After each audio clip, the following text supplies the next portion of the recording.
How's it going? My name's Jim Cusick. I'm Intero Advisory's VP of Business Growth. And in this video, I'm going to talk to you about 5 things that all leadership teams should be aware of when it comes to LinkedIn.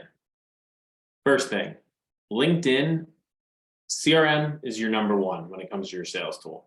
Putting all your first party data in there and has all your notes. That doesn't matter if it's Excel sheet, doesn't matter if it's Zoho, doesn't matter if it's Pipedrive, HubSpot, Dynamics, Salesforce, any end of the spectrum, your CRM number one.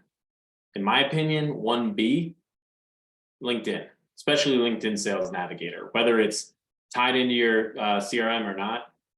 In my mind, CRM 1A, 1B, LinkedIn's right there. Now at Dreamforce last year, at Inbound for HubSpot last year, they were talking about second to your CRM is LinkedIn. It's right there.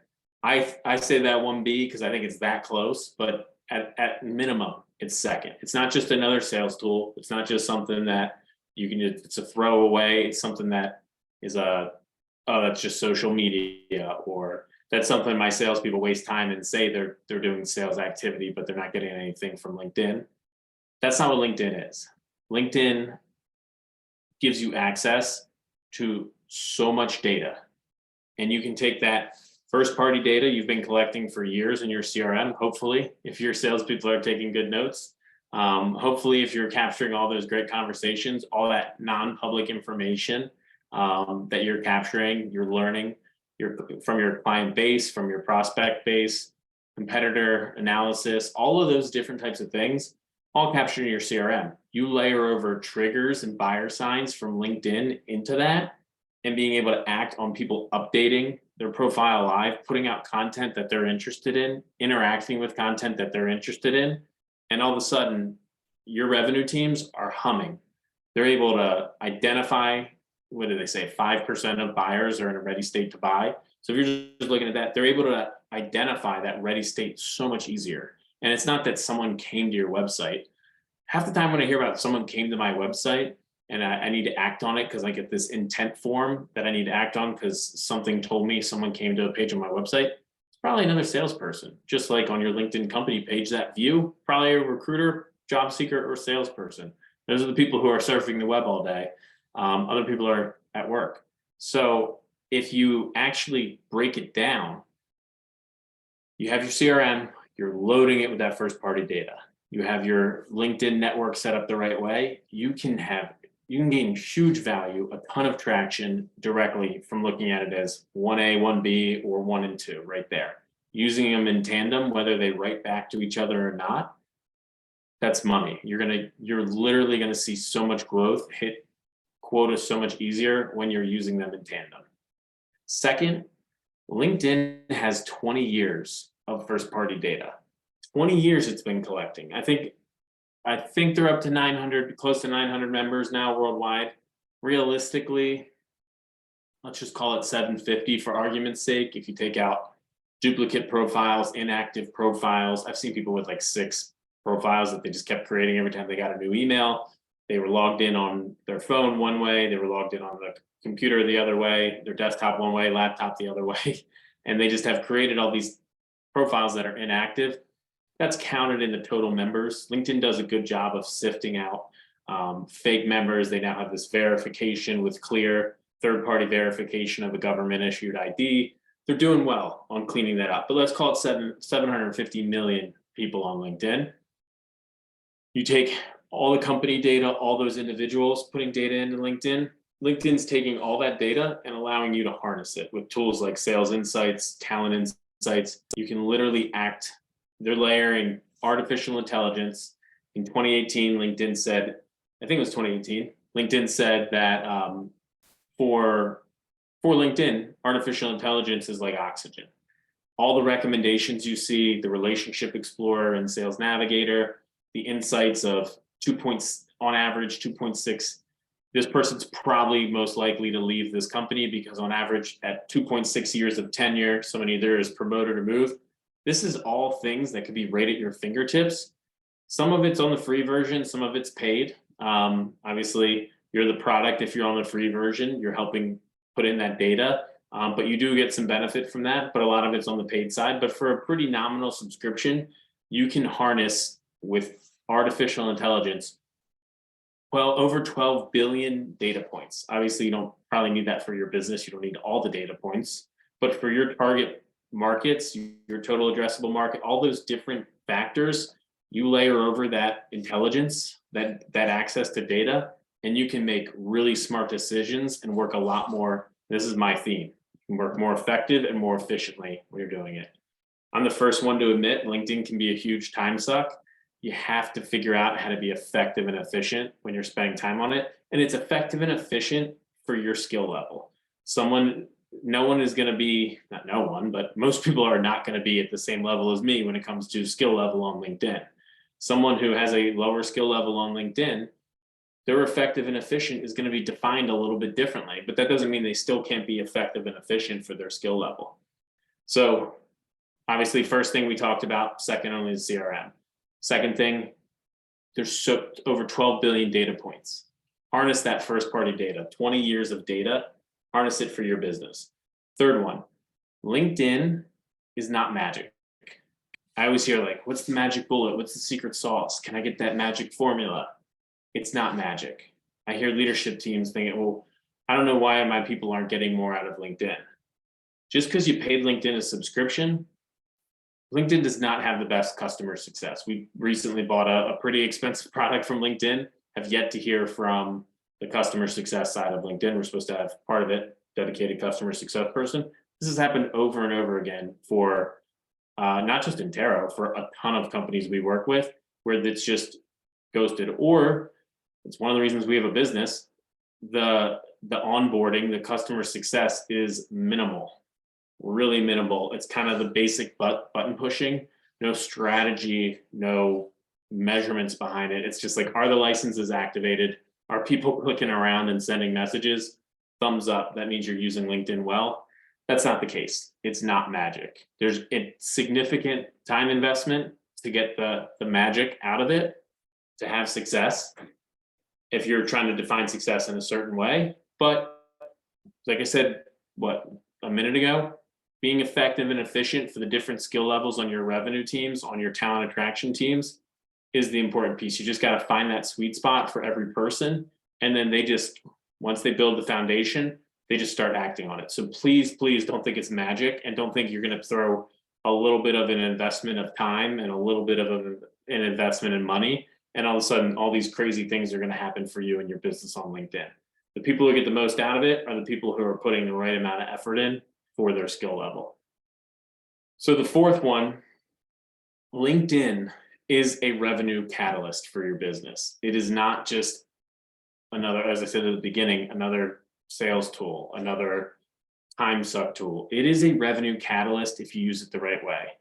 I want everyone listening to this, whether you're a solopreneur, whether you're a job seeker, whether you're a huge corporation or a small to medium-sized business, you have to think about the power of your collective network.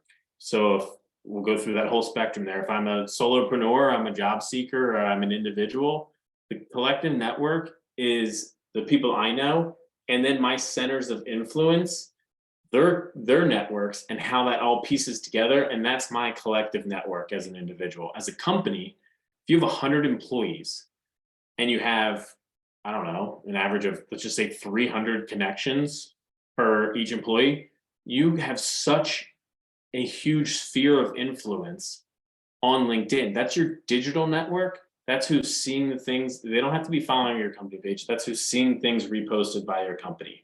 That's including prospects, clients. Like you have a huge group of people there. So and I think the stat is it's like 10 times more company connections, so that collective network, than a company page has. So company page followers. And typically, if you actually break that down, company page followers to like people who actually matter, a lot of company page followers are throw up a job and you had a lot of people apply to it and they just ended up following the company page in job posting. That's how most company page followings go up pretty significantly, pretty quickly. But those people aren't the people you probably want long-term interacting with your content. That's more sales marketing focus. Could be beneficial, but that one-off data analyst position you might not need again. So to have all those data analysts following, while that number is good, might not be the best thing for you when it comes to your collective network. So you can harness that network. Harnessing that network is the revenue catalyst. Retaining and growing those existing accounts, staying top of mind, being able to cross-sell indirectly. So not just pushing products, pushing services in front of your clients, educating them on the swath of your expertise, your ability to deliver, by just having that show up in the feed. And then you could potentially say, hey, don't know if you saw this.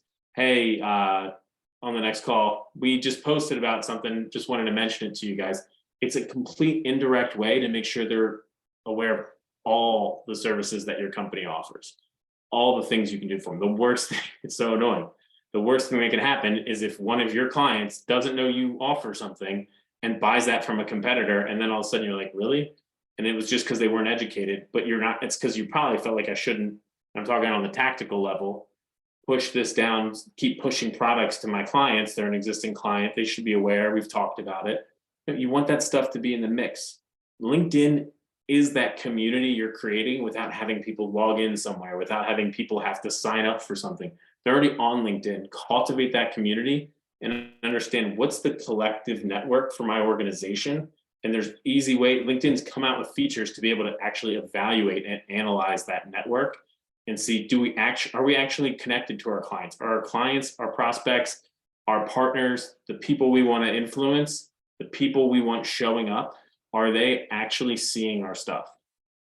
Typically, no. Typically, you don't have an idea of what that is. You're just looking at a vanity metric, a marketing number on a board, and saying, this is how many followers we have. This is how many connections this person has.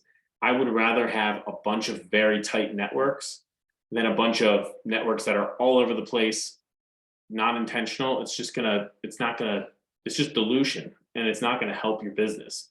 So when you're looking at it as a revenue catalyst, you gotta start as, okay, we're gonna retain and grow existing accounts, we're gonna generate referrals, and then we're gonna drive new business and awareness. All of that can be done. LinkedIn's not the end all be all, but all of that can be done on LinkedIn. So we need to understand our collective network, our community, and then how we approach that community on LinkedIn. Fifth one kind of ties everything together, but this one's key because I kind of hinted to it, I think, in the second example, or the second thing to be aware of. Aligning LinkedIn to your business goals and then actually measuring success on LinkedIn is something that so many people are not doing. And it's critical to actually get success. It sounds like a no-brainer. Duh, we measure a ton of other things in our business. There's KPIs, there's things we're watching, there's indicators that that aren't like the major KPIs, but we're kind of aware, like, when this happens, this is a problem. This is activity we need to track and monitor and measure. LinkedIn needs to have some measurements around it to be successful. If you're just random, your network's going to be random. The recommendations, you're not going to be able to leverage LinkedIn's AI. That's going to be random. Your team's activity is going to go in waves. Everything is going to be random, and your success is going to be random. Oh my God, how do we have success on LinkedIn? I don't know. We got lucky. That can't be the answer. It can be a formula. And it's not that you're just blasting people and doing this really automated or automated-esque. Like, just because it's not being sent automated, it's not sent by some automation tool that's just going if ands and sending out messages or saving people a certain way. If it feels automated because it really is just like so regimented and not fluid, like, that's not going to be successful either. So write out the business goals. Typically it's the revenue goals and the hiring goals when it comes to LinkedIn. So it's that sales marketing goal, and it's that hiring goal. Identify what can we actually hire on LinkedIn, what can we actually impact on LinkedIn from the sales side, that collective network, and then start to develop a plan and measure towards it. And if it's not in your sale, like, pick somebody it's in their wheelhouse. It's not in your sales or marketing leader's wheelhouse. It should be. They probably need some coaching or some outside help to get that to be easier for them or done for them. But there needs to be someone who owns it, measures that success, aligns that all the way through. And what I like to say, so on the back of my LinkedIn profile, the headline, Integrate LinkedIn into your business. Make it a key part of your business. It's not going anywhere. Everyone's on LinkedIn in some capacity. Integrate it into your business, and then depending on people's different skill sets, the time, the resources you guys have, then decide what makes the most sense, kind of like moving pieces on the chessboard. So those are 5 things that as a leadership team, you're probably not talking about. You really need to be talking about when it comes to LinkedIn. When you hear about unlocking the power of LinkedIn, harnessing the power of LinkedIn, getting success on like all these things you'll hear that other people are having success on LinkedIn, why we can't hire, why can other people hire, all these things. It really comes down to these 5 things. Like, is it, and throw your applicant tracking system in there as well. Is it second to your CRM and your applicant tracking system? Are we looking at it as that 1A, 1B existence relationship there? Are we actually leveraging 12 billion data points? Obviously, we don't need all of them, but are we leveraging the data points and letting LinkedIn do the heavy lifting for us? Are we doing that? That's number 2. Are we looking at LinkedIn with a plan, or are we just hoping that we can somehow solve the magic or pay somebody for a magic bullet and hope it sticks? That's probably not going to work for you. Maybe you get lucky, but if we're going to be successful here, that third one's very important to look at it differently. And then, is it our hiring catalyst? Is it our revenue catalyst? Are we breaking LinkedIn down to something that, like, we know this is driving revenue, this is driving hiring, this is driving results for our business? And then the 5th one, are we actually integrating LinkedIn to our business, thinking about integrating LinkedIn to our business, and aligning LinkedIn to our business goals?